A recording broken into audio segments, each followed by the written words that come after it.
قرآن پاک وہ کلام ہے جو حق اور باطل کے درمیان فیصلہ کرنے والا ہے۔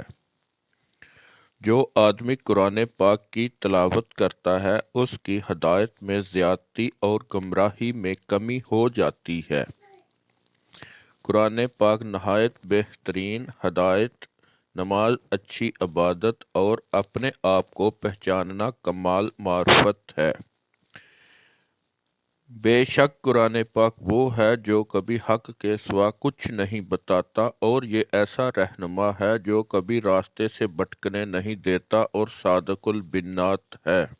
قرآن پاک کی تلاوت اچھی طرح غور و فکر سے کرو، کیونکہ یہ سینوں کے امراض کے لیے شفا ہے۔ قرآن پاک قیامت کے روز اپنے قاریوں کی سفارش کرے گا اور اللہ تعالیٰ اس کی سفارش قبول فرمائیں گے۔ قرآن پاک سیکھو، یہ دلوں کے لیے حیاتی کا باعث ہے، اور اس کے نور سے شفا حاصل کرو کہ اس میں مومنوں کے سینوں کے لیے شفا ہے۔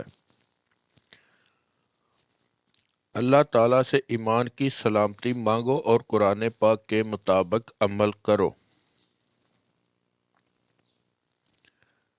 قرآن مجید میں گزشتہ لوگوں کے حالات، آئندہ کے واقعات کی خبریں اور تمہارے دین اور دنیا کی ضرورت کے احکام ہیں۔ مجھے قرآن پاک کی ہر ایک آیت کا شان نزول معلوم ہے، اور ہر ایک آیت کی نسبت بھی معلوم ہے کہ وہ کس مقام پر، پہاڑ یا میدان، یا کس وقت دن یا رات میں نازل ہوئی۔ ایمان کا ثمرہ تلاوت قرآن حکیم ہے۔ قرآن پاک ہدایت کی راہ بتلانے کے لیے کافی ہے، اور بڑھاپا موت کی خبر دلانے کے واسطے کافی ہے۔ سب سے اچھا کلام وہ ہے جس سے کان نہ خوش نہ ہوں اور نہ اس کے سمجھنے سے ذہن اکتائے۔